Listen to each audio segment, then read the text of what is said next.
Everybody, this is dear Mama Sal on a chilly, I don't mind saying that word this morning, a chilly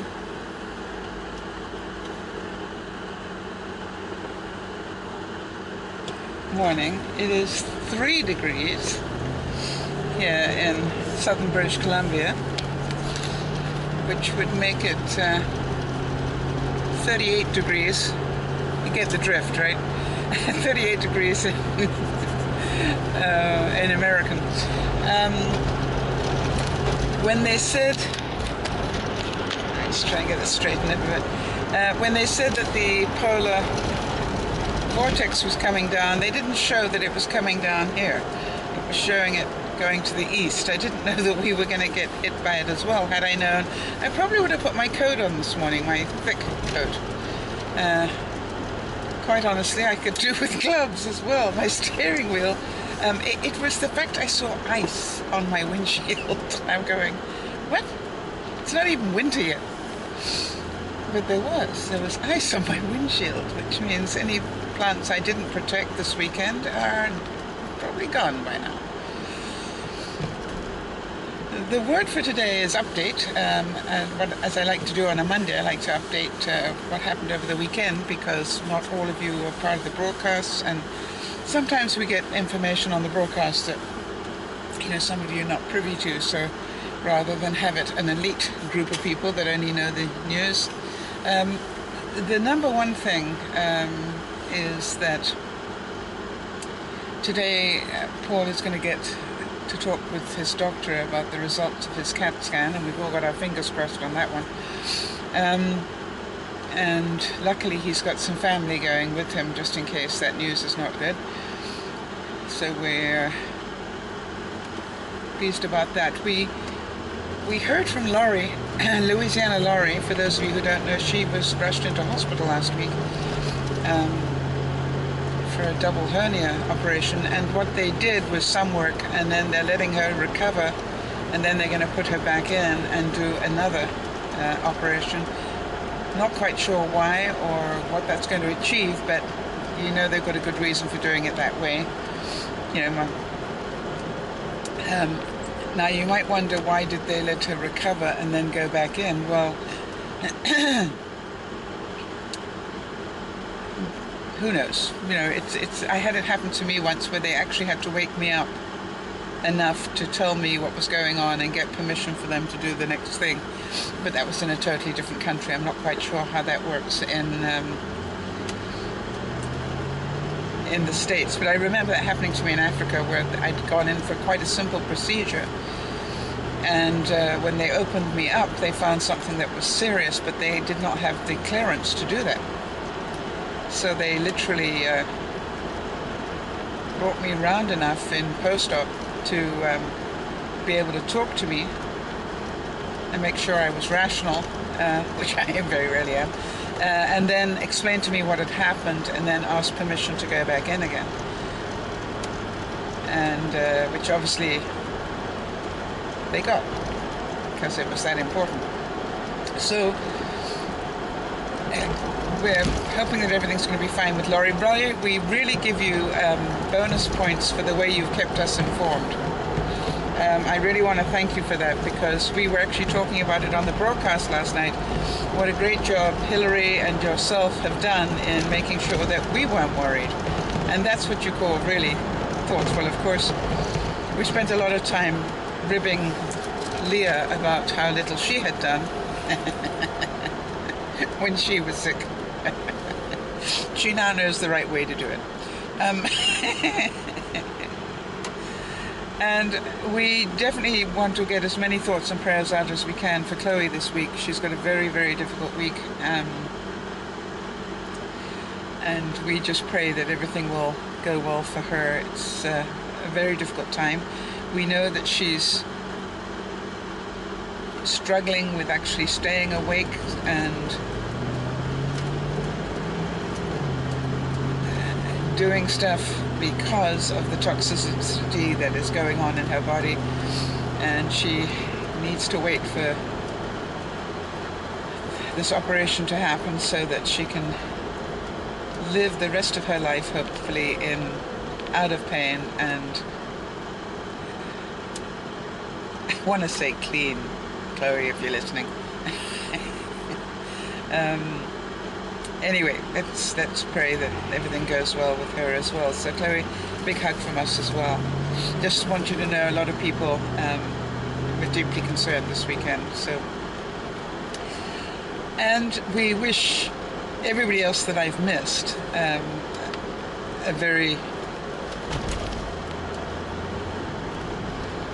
the best outcome they can have. Christine, I spoke to, or she dropped me, I dropped her a note yesterday, and she dropped me one back to say that she's doing fine. You know, obviously the recovery from a big operation like losing a kidney is going to take a little while, but hopefully everything will be okay there. So Christine, our thoughts and prayers are with you. Come back and join us when you're ready, if you choose to, obviously. I think the overall feeling this weekend was one of friendship.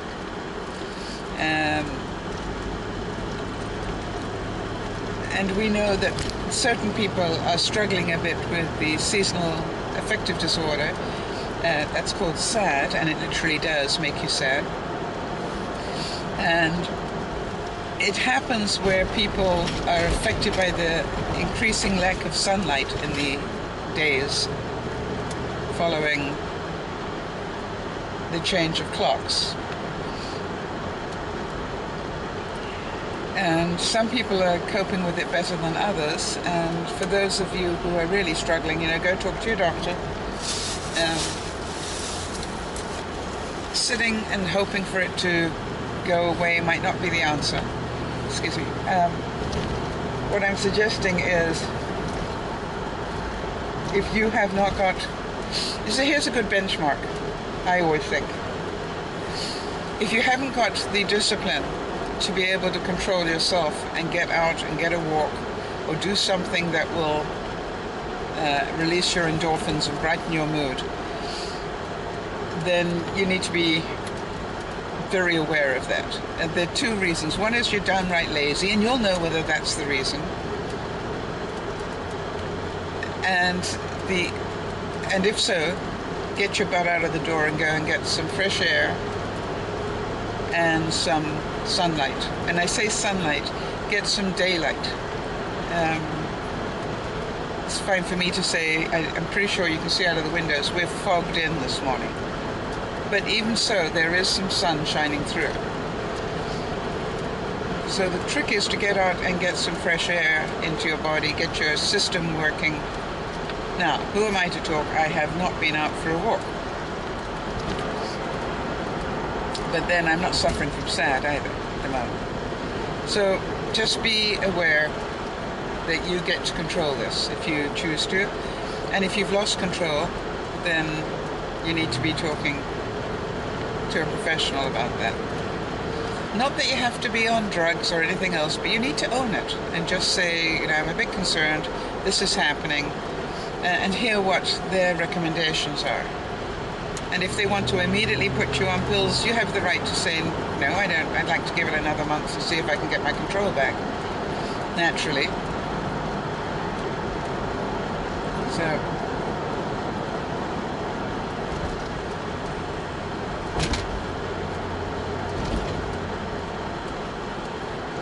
and you know, it's at least one person this weekend admitted that although they'd been feeling like that, they actually started doing some scrapbooking, and that really cheered them up. So that's the second thing. Do something creative. Paint a room.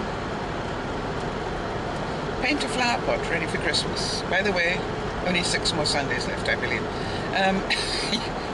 You know what I mean? Do something creative. Also will shift your mood. Do something where you get achievement will shift your mood. Achievement could be as simple as really giving your staircase clean. in my case. You know what I mean? Do something that needs to be done and get the achievement factor going, because that will shift your mood. Now,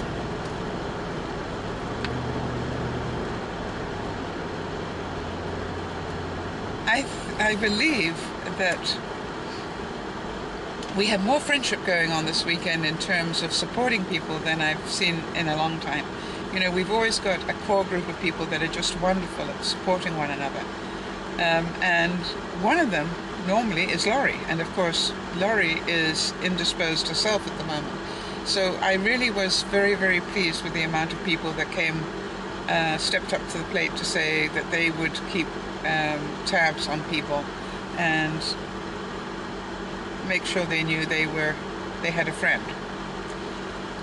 And that really is what we want, is we want people to know that the people out there care. And we did tell, at least we told Paul, you know, he needs to get a message to one of us. We don't really care which one. And that one person will then get a message to the rest of us. So it was almost a threat, I think. And I think it's wonderful that many people care that much. I had, as some of you know, a wonderful weekend. I had a chance to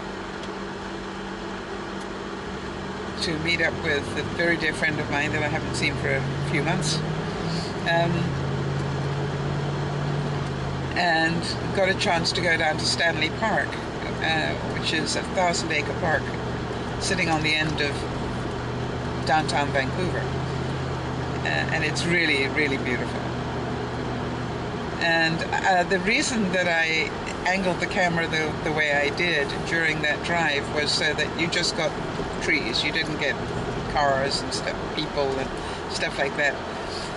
Because I know that there are some people who really don't get to see the incredible forests that we have here. And to think that that forest is sitting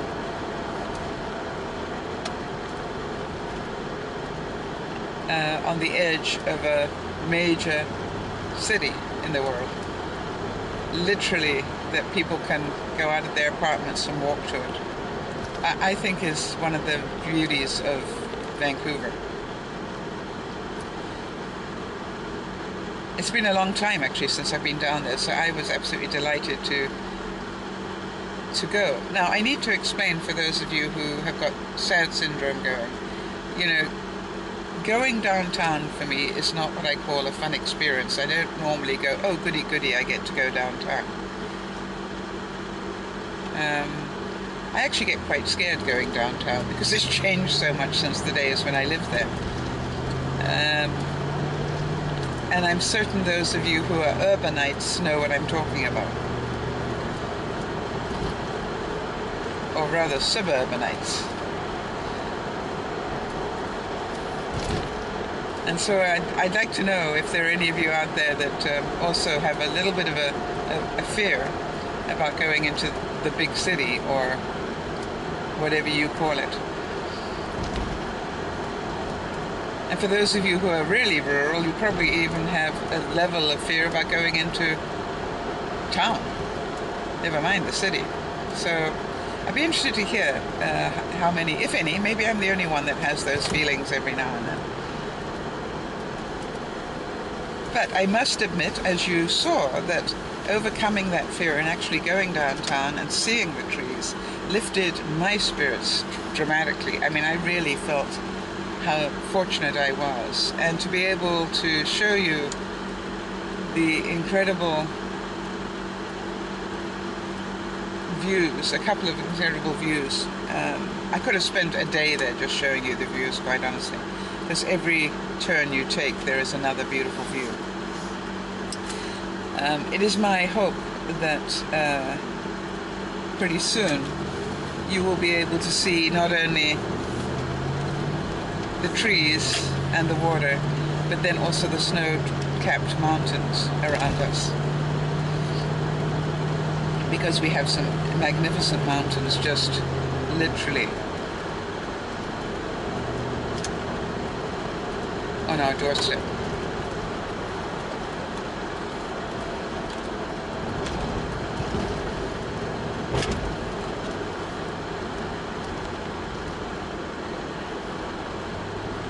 So I got to do that. I was very proud of myself. I managed to get into my trailer and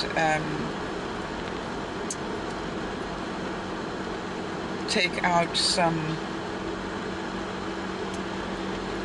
the water plugs. You know, underneath the trailer there are 3 water plugs that drain the lines. And just as well that I did, seeing as we obviously had frost last night. Well, I don't really have to worry about frost. It's really a really deep freeze that worries me more than anything. But we did manage to do that. And then we had a surprise visit of a couple of friends that came over yesterday, just before the broadcast. And we're staying for dinner. So that was excitement. And it was good to see them again. I think those are the major things that we got done. I can't remember. Seems a long time ago, this weekend. So I'm hoping you all had a great weekend as well, and that you have a great week. For those of you who are not feeling well, I hope it's an easier week than last week. For those of you who are recovering from operations and stuff, understand that like life, it goes in waves. A couple of days you'll feel better, and then you'll have a day where you don't feel so good, and then a couple of days feel better, and so forth. So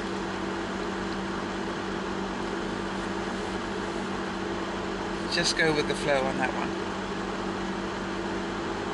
So I'm wishing you all a very, very fun week. I will be talking for the rest of the week about who's pressing your buttons. What I want to try and demonstrate in different ways is how one event after another can actually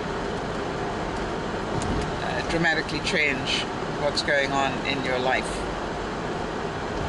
And sometimes we don't realize how important it is to take ourselves out of a funk, to take ourselves out of a blue place as quickly as we can, because if we don't, the repercussions can be difficult to recover from. So that's going to be part of the story for this week. This is dear Mama Sol saying, hope you have a wonderful week. Thanks for watching. Bye-bye for now.